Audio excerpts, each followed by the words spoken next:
Don't forget that we've all been new at some point. Me, I started as an OU student just under 15 years ago, and I remember all too well how I felt at the time. It was exciting, it was thrilling, but oh my life, there was so much to take in. So don't be surprised if you're feeling like that too. You'll just be like me, Kath, and like all the other OU students starting. So I started, as I said, 15 years ago. I'm a tutor these days, so some of you might end up with me as your tutor for your module possibly. And along the way, I spent several years living and breathing the OU as a student representative. And I made some of the closest friends of my life with the OU. So the OU can be life-changing in more ways than one. Now, what we're doing tonight is we're going to go over some key sources of help and support and ways to make your student experience better. So we've got some great guests coming on. I'm going to be asking them some questions. They're going to be running through the way that they can help you. So hopefully we're going to be answering your main questions here tonight. But if we don't forget that you can always ask your tutor, you can ask in your module forum and tutorials and so on. Never feel afraid to ask a question. There's no such thing as a stupid question. So first of all, I'm going to bring in Claire Wotherspoon from the library. So, Claire, I'd like to turn on your camera and say hello to everybody. Hi, everyone. Hi, Claire. So I think we've got some slides from you, haven't we, here? We do. That's brilliant. So this is telling us a little bit about Claire. So as you can see, Claire's been working in the OU for 2.5 years as a learning and teaching librarian, and she's here to help students with their research and reference questions, whether they're from the module or from their other interests. Okay, so let's bring up the next slide. And Claire, if I can start by asking you, how do students access the resources that the library offers? Well, luckily, the library mostly has online resources, so that means that they're available to you remotely. All you need to do to access these is to head over to the library site. So that's open.ac.uk/library. And you can use the search bar there. You can search for specific items that you need, or you can also do subject searches in that search bar as well, if you've got a topic in mind rather than a specific book or article. To view any of them, you just need your Open University Computer username and password. And that is the same as you'd need to get into your module site as well. You can also use the selected resources for your study page on the library as well. And there we have resources that are broken down by subject area. So that makes it a little bit easier to find resources in a specific topic, and you can access databases and recommended reading in that way as well. So can students actually use resources from outside the subject they're studying as well? Oh, definitely. You're more than welcome to browse any of the material that we have in the library. None of it is restricted whatsoever. And you'll be able to use some of the really interesting resources that we have. If you wanted to watch a theatre performance, if you wanted to listen to some music, and also if you want to watch any of the shows and things that we subscribe to, you're more than welcome to do so. So I'd always recommend that leisure reading and leisure watching is a very important part of study. And if you need one of those breaks in your study, you want to soak up something else that we have in the library, you're more than welcome to do so. Fantastic. The library for work and play as well. What more could we ask? Exactly. Now, obviously, students do need to spend a fair bit of their time studying. Unfortunately, we can't just watch those shows.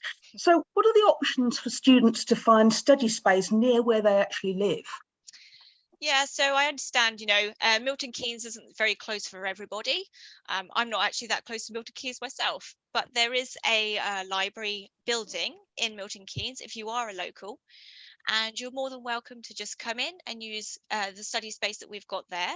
It's quite a big, impressive building. There's lots of open space where you can work, but there's also more private rooms if you're somebody that prefers to study in the quiet as well. So there's various study spaces that you can use there.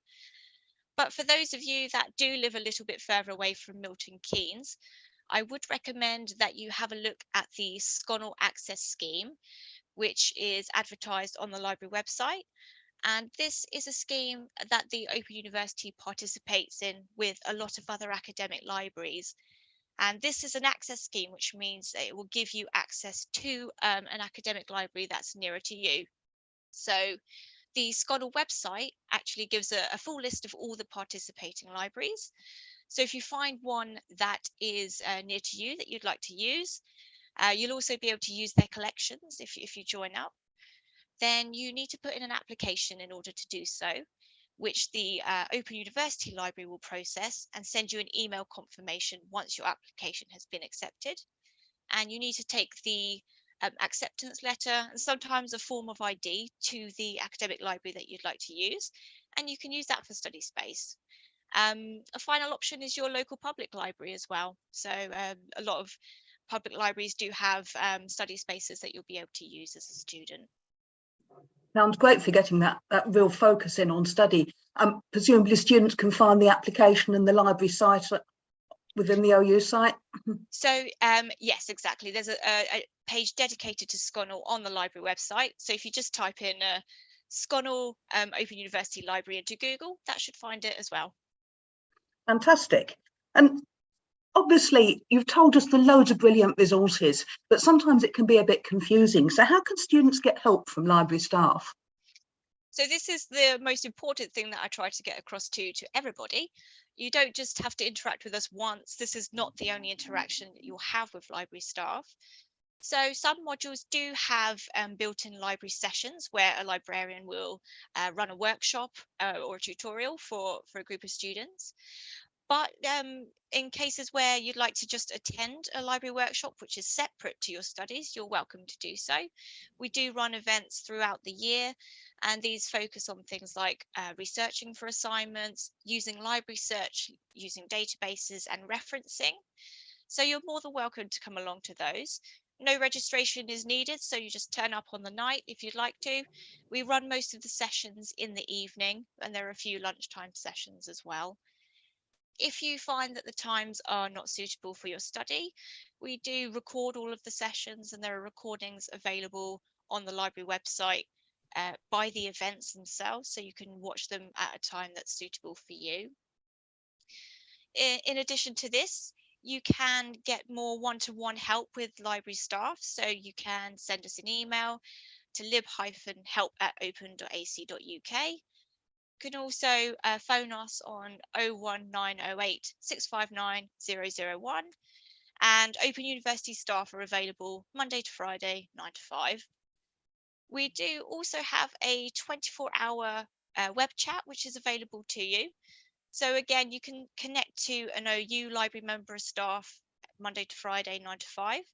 And outside of this time, you'll be connected to one of our partner librarians. So this is a librarian who's maybe working at a different organisation. They are all trained librarians like me, so they've gone through the same process. So they'll be able to help you with very similar topics. So that's researching, finding, evaluating information, and also referencing as well. That's great, Claire. So it sounds like it's an absolutely fantastic resource for OU students. Definitely, yeah. And you might find in your modules that a lot of the library material that you need to access are linked to, particularly in your first year. And as you start to progress through the years, you might find that you need the library a little bit more, and we'll always be there for you. You can always contact us. Oh, that's brilliant. So I hope everybody, you're going to go and explore the library pages. You can link to it from your student home, and you can see a whole lot of the things that Claire's mentioned there. So it's well worth exploring. Thanks very much, Claire. That was great. Really helpful. So next on, we've got Vic Nicholas, and Vic is the Associate Dean for Student Experience within our faculty. And some of her responsibilities are teaching and learning, assessment, student success, student support, and student voice. So pretty well, as her title says, pretty well everything about the student experience, really. Vic is also a tutor on the Level 1 module S112. Some of you might end up with Vic as your tutor this year. So, Vic, you're going to talk about student voice tonight. Can you tell us, first of all, what is student voice? So I think it's one of those phrases that I'm really used to using a lot in my work, but it might sound a little bit odd to somebody who's just started with the Open University. Student voice is really important across the higher education sector in general nowadays. It perhaps used to be the way that a lecturer in a university would think that they would know what was best for students to learn. Now we have a much more collaborative approach, a more modern approach, whereby we want to hear from our students. We want to listen to our students, hear what they say they need, hear what works well for them, what doesn't work well for them, hear what they might like to have more of in our modules. And then crucially act on it. We don't just hear it, we need to actually take action. And I think the final bullet point on the slide there is I think the most important thing. By hearing the student voice, it allows us as an organisation to evolve. So if you are involved in expressing your student voice, giving your opinion, your feedback, then you will be helping the student experience for students who come after you. And sometimes we're able to act on student voice immediately, and we're able to make changes within the module. Obviously, some of the other pieces of feedback that we get might take a little bit longer. They might take a bit of consultation with the faculty and the authors of the module material or the tutors.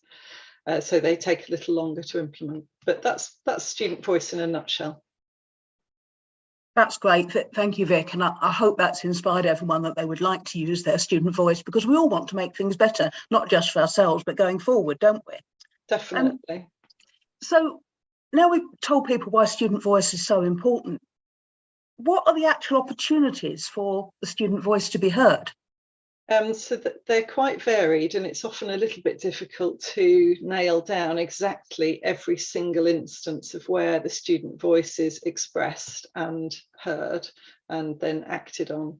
But there are student consultations. There's which are a very useful work. Student consultations are quite structured usually, and each board of studies will have a particular topic that they decide. For this year, we want to have a consultation about this particular area, and then it might change focus the following years. There's also the student surveys. So you're very likely to be contacted as a new student. You're likely to be contacted during your module and towards the end of that module for a student survey. And I often find that we don't get the response rates that we would like. And so I would really encourage all of you to say, we really appreciate it when people do respond to student surveys. And we do take the results of those student surveys very seriously. So I know I'm guilty sometimes of not responding to, online surveys and online emails and that sort of thing. But I can assure you that the STEM student surveys, we will be very keen to hear your voice in those. Then there's also social media. We sometimes have sort of events where student voice can be heard and listened to. And then there's focus groups and panels, which often sort of dive in a little bit deeper on a particular topic or issue, either within the faculty or across the university.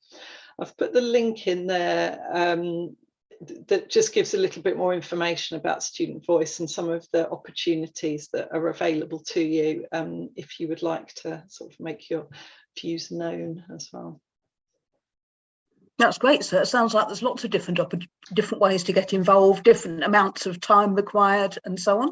Yeah, no, I am really conscious of the fact that we primarily want our students to be studying. However, we also really appreciate your views and opinions. So, it's a balance, because we don't want to swamp you with too many surveys and consultations and so on. But yeah, we really, really appreciate it when you do find time to respond to us. That's great. So as students, how would students know that they've actually been listened to? Well, we're trialling a new thing in STEM this year, which is the Student Voice Badge.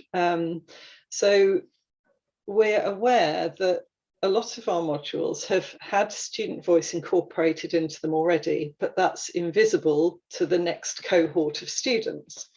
So much like the research badge that you will occasionally see on your module materials, on the virtual learning environment, on your course online, you'll see a research badge occasionally, and that's where OU research has informed the piece of information that you're reading about. We're going to start using a student voice badge that shows this is either an opportunity to provide your feedback straight away, or it's an area of the module where student feedback has directly affected or influenced how the module is being presented to you in your cohort. That sounds a great idea. So people know that it's actually had an impact rather than just hoping that it has. Yes, and you know, I was quite conscious of the fact that somebody might provide some really useful feedback for us, but by the time it appeared, you know, by the time we were able to act on it, they might have moved on to their next module. And so it's nice to be able to show the ones coming in subsequent years where that has appeared. And so on the screen there is just what the student voice badge will look like. So just watch out for that. Are there any sorts of examples of the sorts of changes that have been made in response to student feedback and student voice anywhere? Yeah, we're fortunate in STEM that we've got lots of examples of what we sometimes call "you said, we did." So certainly our students were very vocal about wanting to be able to return to face-to-face tutorials, for example. So obviously with the pandemic, we had to cancel all of our face-to-face tutorial provision. And so for the modules where we used to have face-to-face tutorials, both students and tutors and module teams were all really desperate to get back. We've had to do it in a slightly phased approach, but yeah, that's a good example of where students have said we'd love to have face-to-face tutorials. Tutors have said it as well, and we've been able to start that provision this year. That's great. And I have to say, I'm one of those tutors who's really, really glad to be able to be giving some face-to-face tutorials this year. I'm so excited to be able to meet my students in person. Yeah, I mean, I love doing online tutorials as a tutor myself, but I also really enjoy that opportunity to kind of, particularly for in STEM, so many of our subjects are enhanced by that opportunity to either be in a room with sort of tactile assets that you might want to do an experiment on, or indeed it could be writing down mathematical notation on a board in a more impulsive way than you might do on a tablet, you know. Some other examples I've put on the screen there as well. Our students were keen to have more options for different ways that they could start physics qualifications, and so we were able to do that. The names of some of our qualifications didn't used to be particularly descriptive. It was sort of, you know, ideally our degrees are, you know, you get what it says on the tin sort of thing. So, you know, we've recently renamed some of our provisions. So a good example that will attract employers is the MSc in cybersecurity there. We've also had some more technical things where students have said, you know, the word count on specific TMAs has been too long or too short, and we've been able to firm up the guidance on that. And another one that was sort of around accreditation for degrees. Students are often really keen nowadays to be able to not only get a degree, but be accredited to a professional statutory or regulatory body. And we've seen a lot of examples of that in STEM. So they're just a few examples of where we have been able to listen to the student voice. And of course, the best thing is when the student voice echoes what the staff voice is saying, so we can sort of tie it all up together. And it is lovely that we often have those sort of everyone's singing from the same hymn sheet, if you like. It's lovely to see all those things that have happened as a consequence of listening to students. It's really inspiring that it's made so much difference. Yeah, I think it is really important. And, you know, there's bags of other examples that I haven't been able to put on there, but there is some information about it on the Student Voice website. I mean, we've also had things like student internships. That's been really helpful. So, yeah, anyway, lots of opportunities. That is really inspiring. So thank you for that, Vic. That was really informative. And again, I really hope that everyone out there is thinking about how they're going to use their student voice, and don't think that just because you're new that your voice is any less valuable. In fact, in many respects, it's more so, because you're not part of the established system. You're going to have new creative ways of thinking about what the OU could do better. So please do come in and make sure your voice is heard. And maybe when we're doing this another year, one of the things you've suggested is going to be here on Vic's list. Yeah, I couldn't agree more, Kath. Yeah, I think, you know, the fresh eyes and the new students, I think you have got a great opportunity to be able to contribute and influence. That's great. Thank you so much, Vic. Thank you. Okay, so next, I think we have Ben from the Open University Students Association. So that's very much like the student union in another university. And I have to say, it's something that was very dear to my heart, because before I worked for the OU, I was very, very involved with the Students Association. So it's particularly lovely to have Ben here to talk some more about it. So hi, Ben. Can you start off by just telling us, what is the OU Students Association? Okay, so the OU Students Association was formed in 1972. It is a student-led organisation, so the management, strategy, everything else is set by students. We are independent of the university. We're supported by approximately 40 staff members. One of the things that a lot of students don't realise when they start with the Open University is that they are automatically members of the association. You don't have to do anything to join. Upon enrolling with the Open University, you become a member.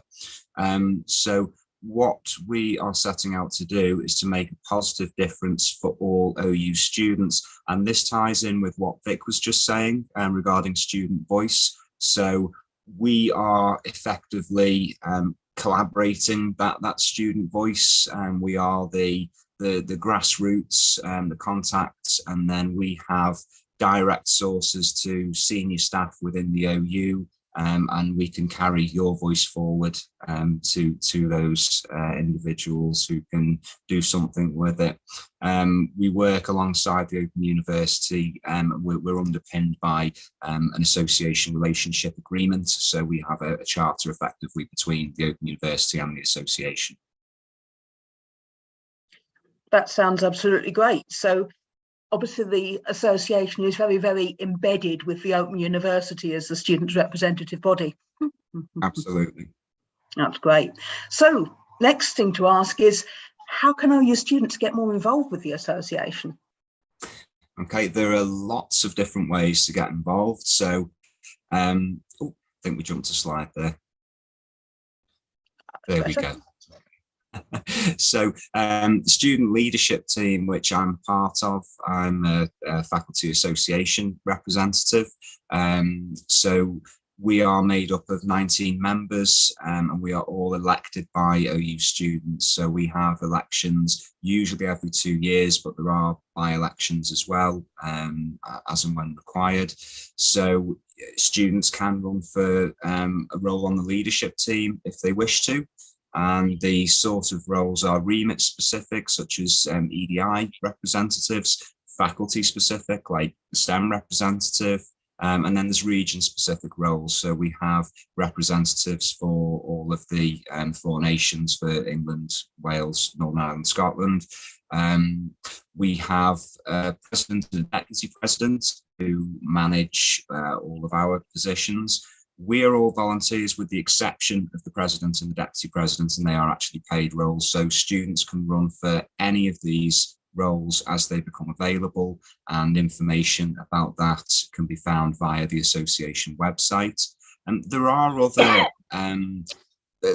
other less time consuming roles that students can go for. So sometimes there are specific projects or focus groups that the association might be running or involved with, and these could be one-off projects whereby the time that needs to be committed is finite, and that might be more suitable for some students. The leadership team effectively provides the strategic leadership for the association. We set the strategies and what the objectives are for the association, how we're going to achieve those.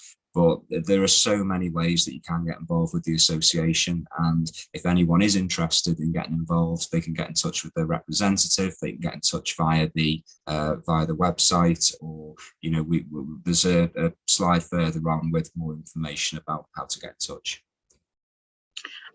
Students can have an opportunity to sit on university committees through the association as well, can't they?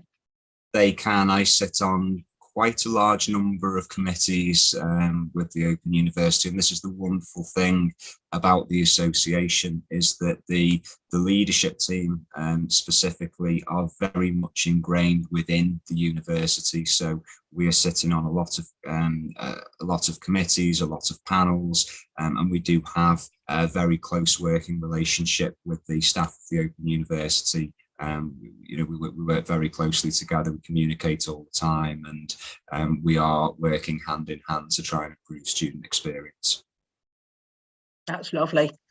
So a key part, I'd imagine, with the Student Association is helping connect students to other students. So how can the association help OU students meet and engage with other students? And I think we've probably got something on this on the next slide. Okay, well, I'm glad you've asked about that. Yeah, so we aim to inform and support our students. So we have very varied methods of communication to make sure that our communications are inclusive for everybody, so that we are trying to inform people what the association is doing, what the opportunities are, and also to provide support to students for so many different scenarios that they may encounter throughout their studies. We're here to signpost and direct in that way, engage and involve.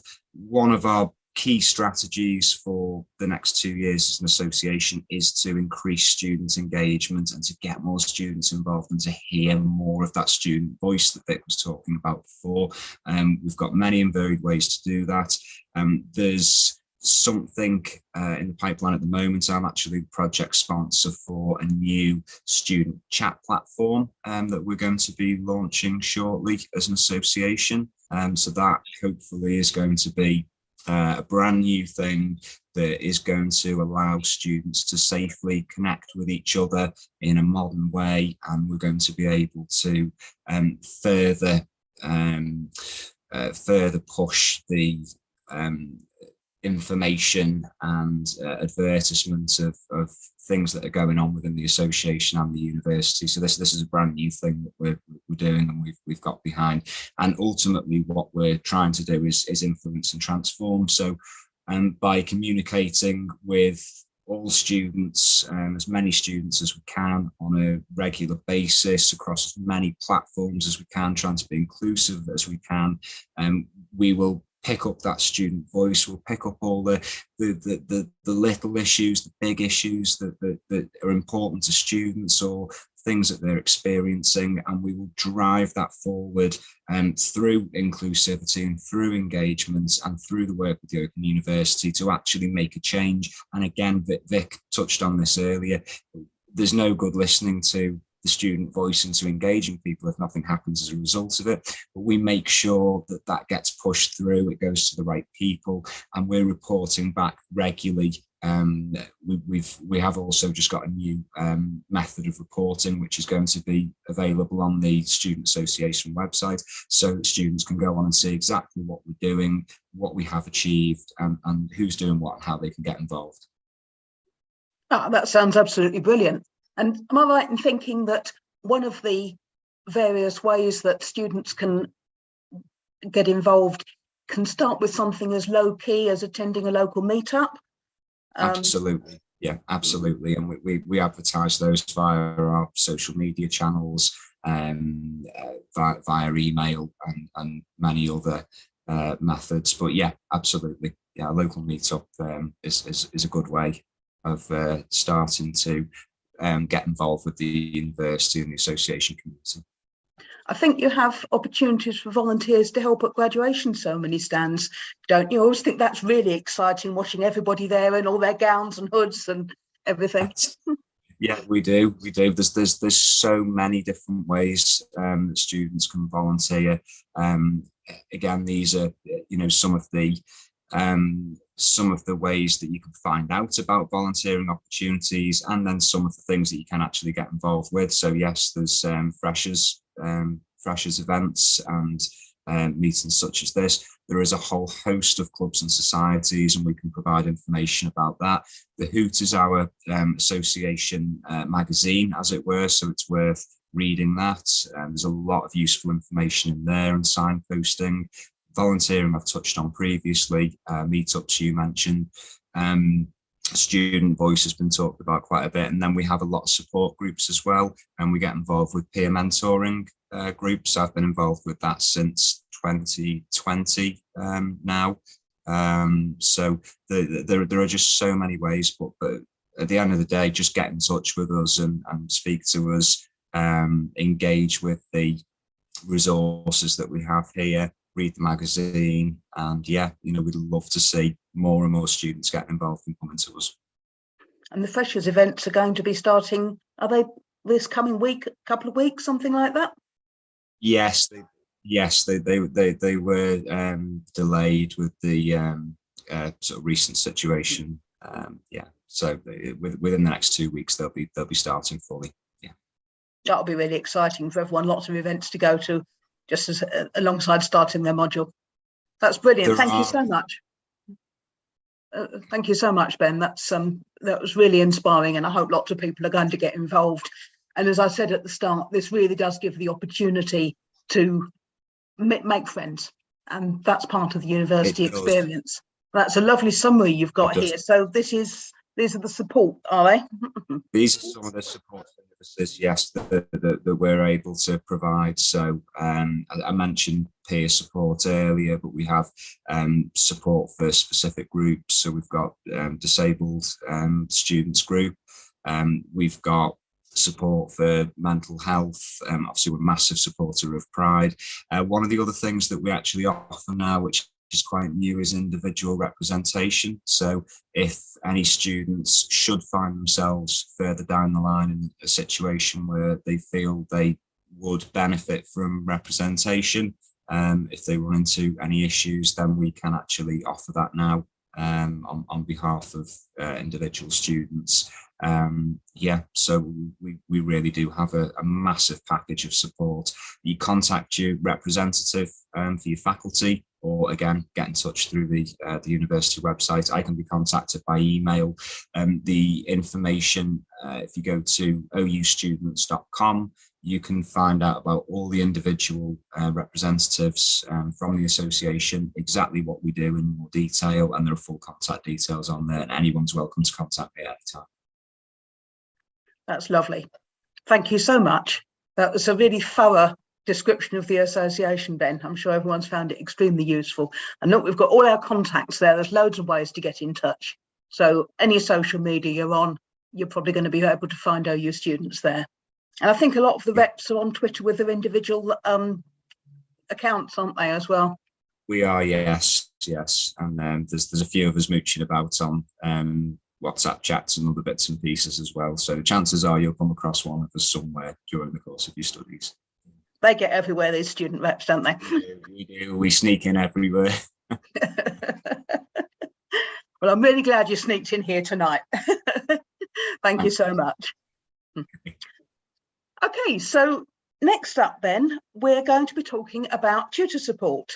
And I've already mentioned a little bit about me, that I came to being a tutor from being a student and a student rep, and lots of people telling me I ought to be a tutor. And here with me, I've got Andy. And Andy's been a tutor since 1992 on a whole lot of science, physics and engineering. So a lot of areas across the STEM faculty. And so he's met an awful lot of students who've been new to the university, and he's still doing it on S111 and SM123. I hope we've got a few students on those modules out there. We've got some great modules there. So welcome, Andy. Lovely to have you here. Hi, Kath. Thank you very much. I'm also involved in some level 2 modules, but we don't see quite so many new students there.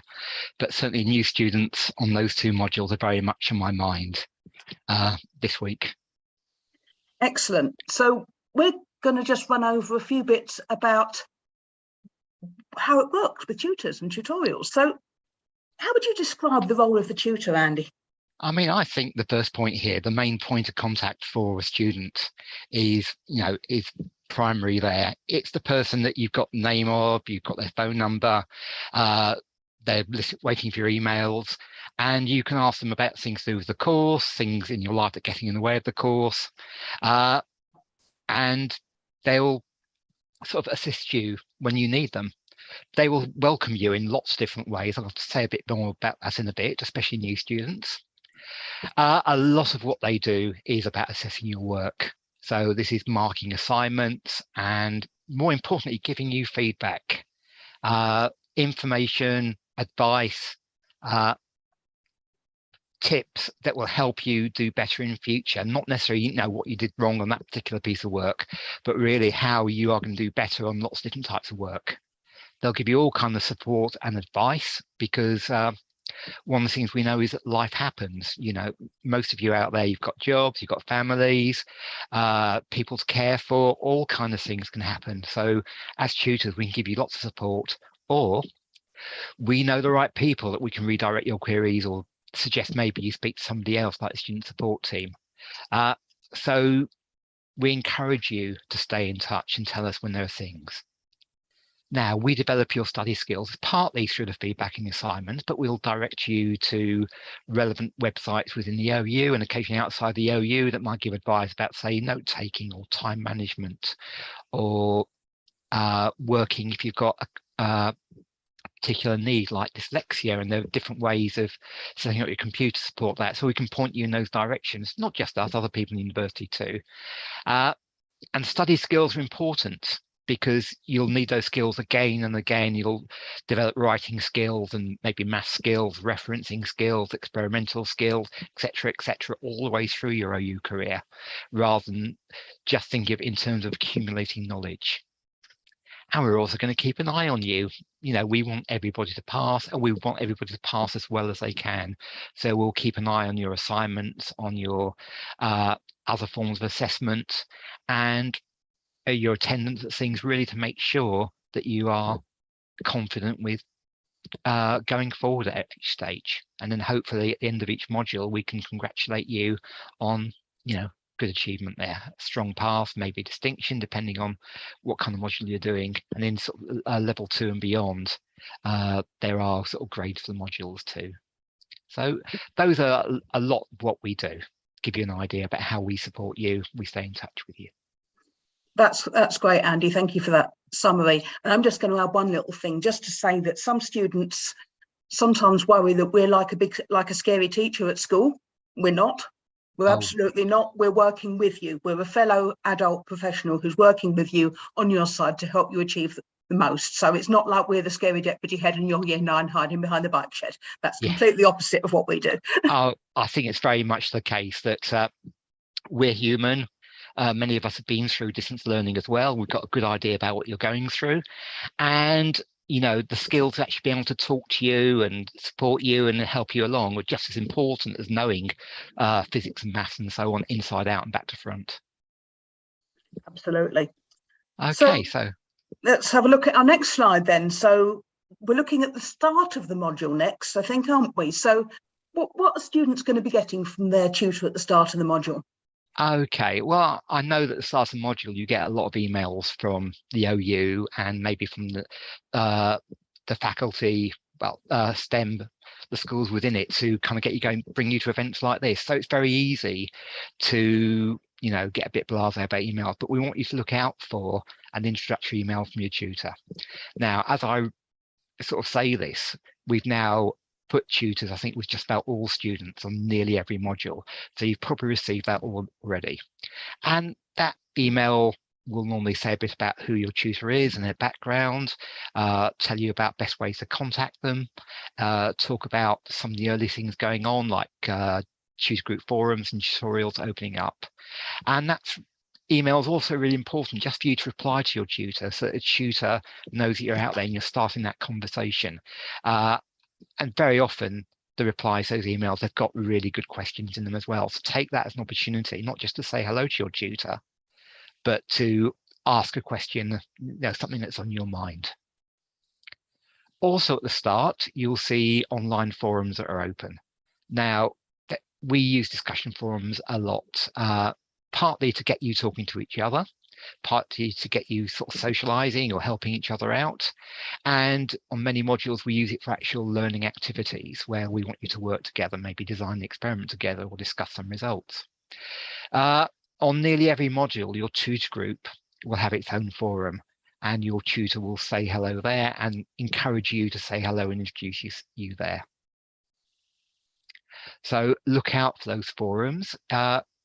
They don't open for students to answer normally till a couple of days before the module starts, which is, some of them is a coming Saturday, but for most level 1 modules, it's the following Saturday. But please say hello and look out for things there. You might have additional requirements. Now, this can include disabilities of various kinds. It could involve mental health issues that you declared to us, or learning difficulties, or just that there are times for whatever reason you might be less inclined to be able to study, maybe because of fatigue. So it's important your tutor will know about the additional requirements that you've told us about, but it's quite important for you to be honest about those and forthright, so that we can have a discussion when necessary, because there are things that your tutor can do to make reasonable adjustments that will take into account of things and give advice. For instance, if there are times you can't study, then help you to kind of catch up and plan a strategy around that. So make sure that you do disclose those things to university if they're relevant to you, and that you are honest with your tutor about it. Now, on some modules, not every module, but some modules, we start with a phone call. S111 phone calls, I'm going to be starting probably tomorrow, and I get to know students that way, which is really good, and also get a chance to talk about how to access the study materials online, and talk about the students and, you know, what they're looking forward to, what their sort of dreams and ambitions, why. Everybody's got a good reason why they're in the Open University, so you sort of find that out. Now, not every module does, but if you do feel it's useful to have a phone call with your tutor at the start of a module, get in touch with them and they'll arrange something. And yes, we should be able to give you advice about getting going with your study materials, because in science, everything, almost everything, is web-based. We've got a standard website, so it's good to get advice about how to find your way around that website, what's on the main page, which normally is the bits where you work your way through week by week, and then the separate sections that cover assessments and assignments, forums, the tutorials, and other useful resources on the course. And once you've mastered that, you've got the same structure for all your modules. We use that sort of structure throughout. So one of the things you'll find in some modules as well is there's what's called a what's in the box tutorial, which does your guided tour before the modules start. I'm involved in delivering one of those for one of my modules on Friday night. So there's a few of those around this week as well to help you find your way around. yeah, that's really good. And for many of you, the box will be a literal box where you're receiving books, which you'll be spending a lot of time with. I know some of you prefer books, some of you might prefer the online study, some of you will like to move between the two, but actually having a box delivered, that's fun. It's exciting, isn't it?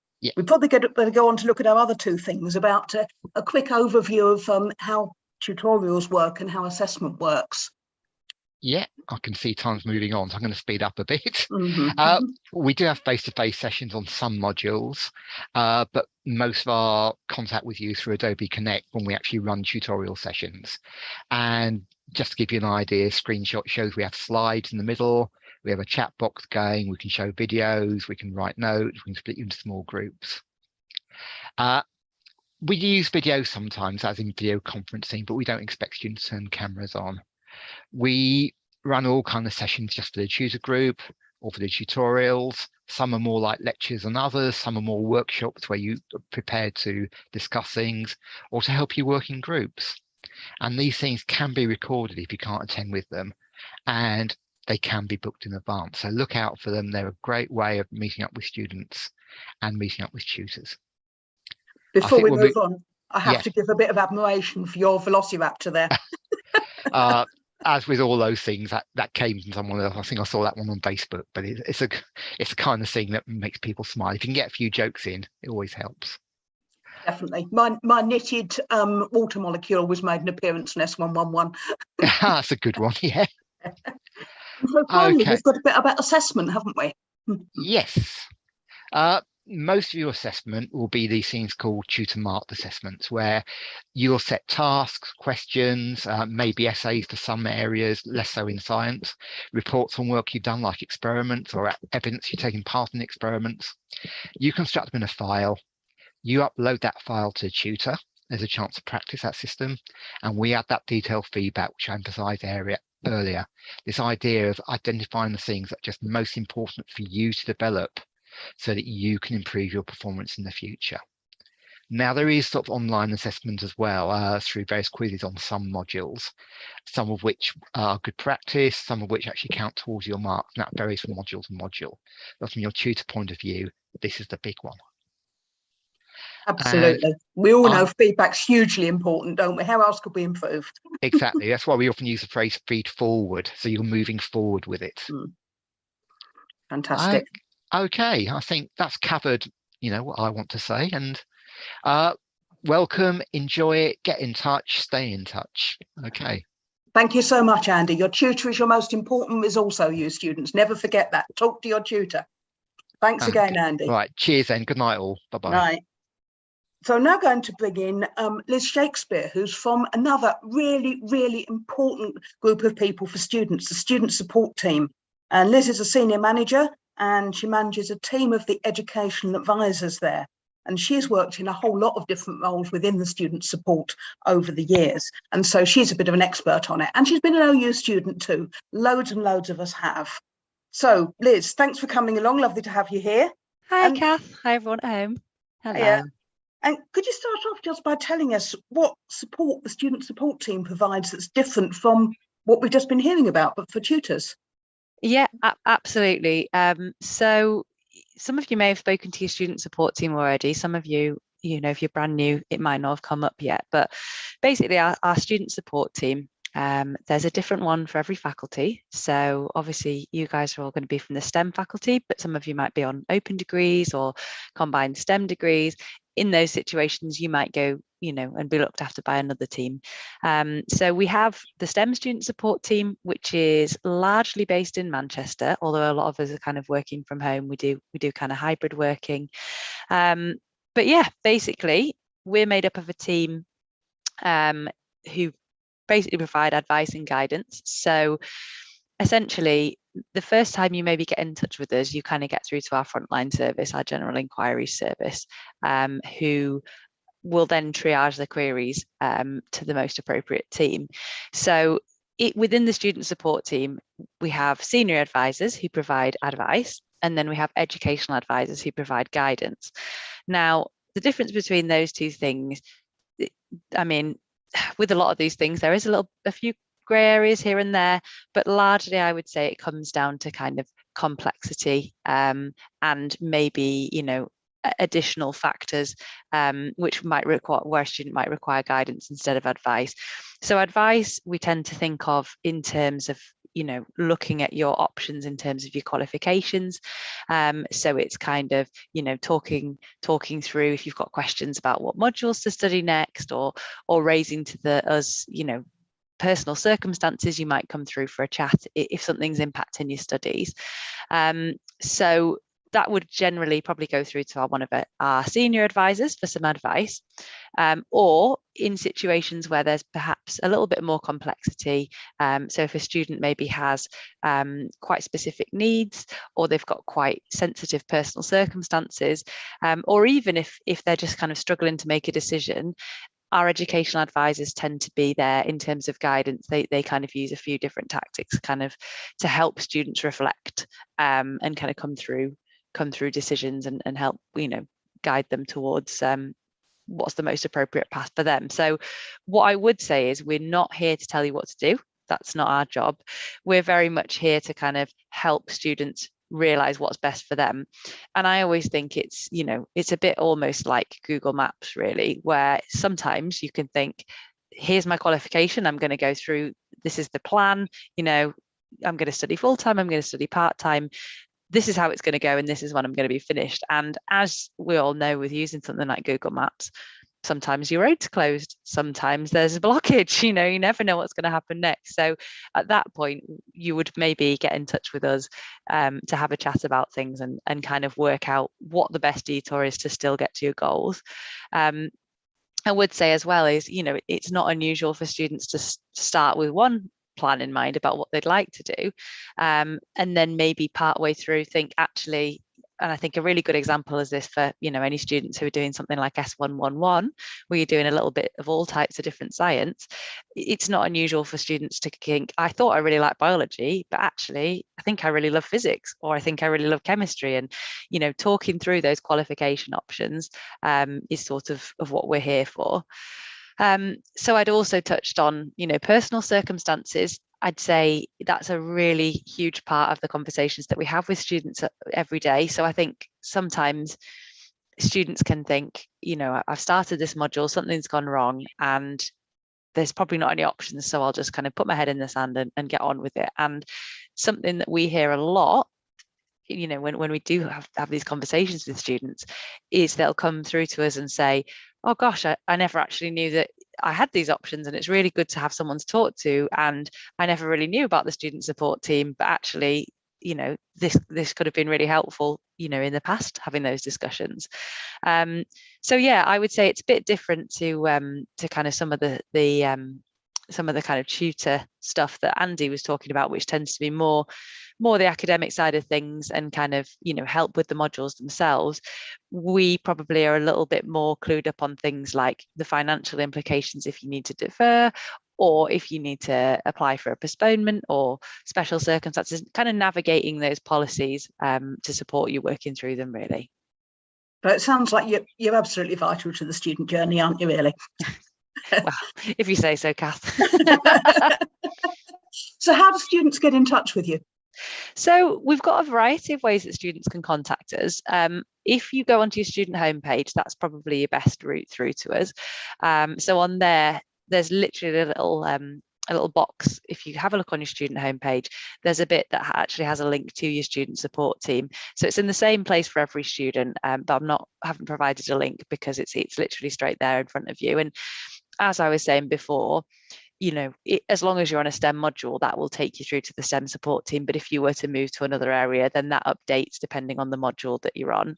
So on our contact details, you can either fill in a web form, and then that would come through to us and get triaged to one of our queues. And then you'd have your response by email. There's also the opportunity to give us a call. So our phone number's on there. And there's also an opportunity to use web chat, although that tends to go through the kind of frontline general inquiries service first. But we always have members of the student support team generally there to kind of take queries as they get passed through, if it's appropriate to do that. So that's probably your best way of doing it. But obviously, if you've contacted us before, you can just send us a direct email as well, and the email address will be in the same place.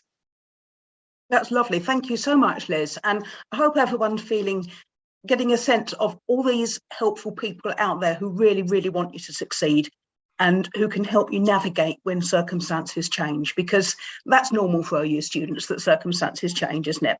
Absolutely. I loved your analogy of Google Maps there. It's true, you know, things do change, and you know, I think as Andy touched upon, you know, there's a lot of students who've got really different circumstances. So I think OU students are quite unique in the sense that they do have other things going on in their lives. You know, it's you know, we're talking about this in a freshers situation, but we're not all in halls together, you know, doing things all together all the time and doing it full time. We've all got our own kind of challenges and things going on behind the scenes. Absolutely. Well, thank you so much, Liz. That was really helpful. And thanks for having me. Lovely. And I can't believe we're nearly at the end of our hour. So I'm going to bring on Professor Nick Braithwaite, who is the Executive Dean of the faculty. He is the big boss in STEM. And he's been involved with the OU for many years. And I think one of the real highlights, he'd agree, is his development of the open STEM labs that let people start doing actual science experiments remotely. And Nick's going to do a bit of a wrap up, and then I've just got a final message before we finish. So over to you, Nick. Good. Well, it's nice to join in, even at this late stage. I found that a very informative session, and I hope everybody else has. I've been around long enough to think maybe I should know all of that, but it seeps away, and it's good to get that refresher. And to refresh the refresher, I remind you, we've talked about library resources. And a library is a heart of a knowledge base like the OU. We're here to create and share knowledge, and the library is really key in that. The student voice, Vic talking to us about the student voice, that's interesting. I mean, we are a big family. We're learning from each other all the time. And I like the way that we're doing that increasingly visibly and transparently, but we can always do better.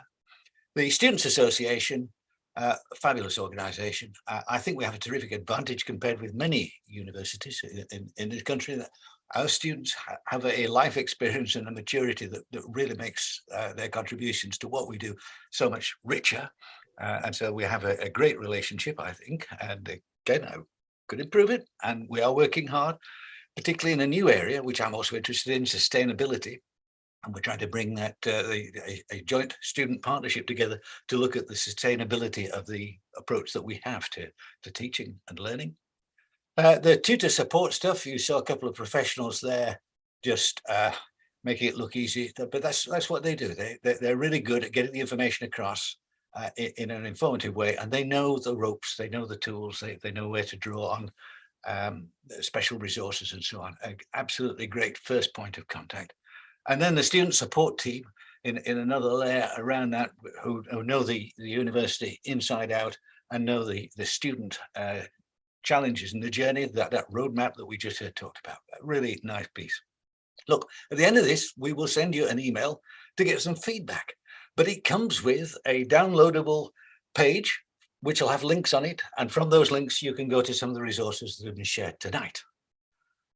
We're all over social media, and so you can find us there and look for links to our social media activities. And I'm told that on the 26th of October at 12:30, oh, here's an example of some links, jolly good. October 26th, 12:30, there's another Ask the Experts event in which we're going to walk people through attending a labcast. I feel very responsible for that word because I put it together. It's a webcast from a laboratory, immersed in the practical environment. And so there'll be a little walk through how to do that, so that when you turn up, you're ready and you're already sitting in the best seat in the lab and ready to get the most out of it. I think that's where I should stop, Kath. It's been a great evening. You've done a fantastic job at the anchor. I know there's been people working behind the scenes to just make sure that things work through, but we are at 1958. Which is, I think, around about the time that we're supposed to arrive at this point. And like I say, over to you. It's a great evening from my perspective. Well done. And I'm going to nominate you probably for a job in one of these chat show programs, the 1 show, the 2 show, the 3 show. Thank you, Kel. Thank you, Nick. And a huge thank you to everybody involved in this tonight. It's been brilliant. And I'd just like to finish with a message to students and to say, good luck with the really exciting journey that you're about to start. It's not going to be easy, but it is going to be hugely, hugely worthwhile. And just imagine how proud of yourself you're going to be when you graduate. And we're going to be so proud of you too. So have a wonderful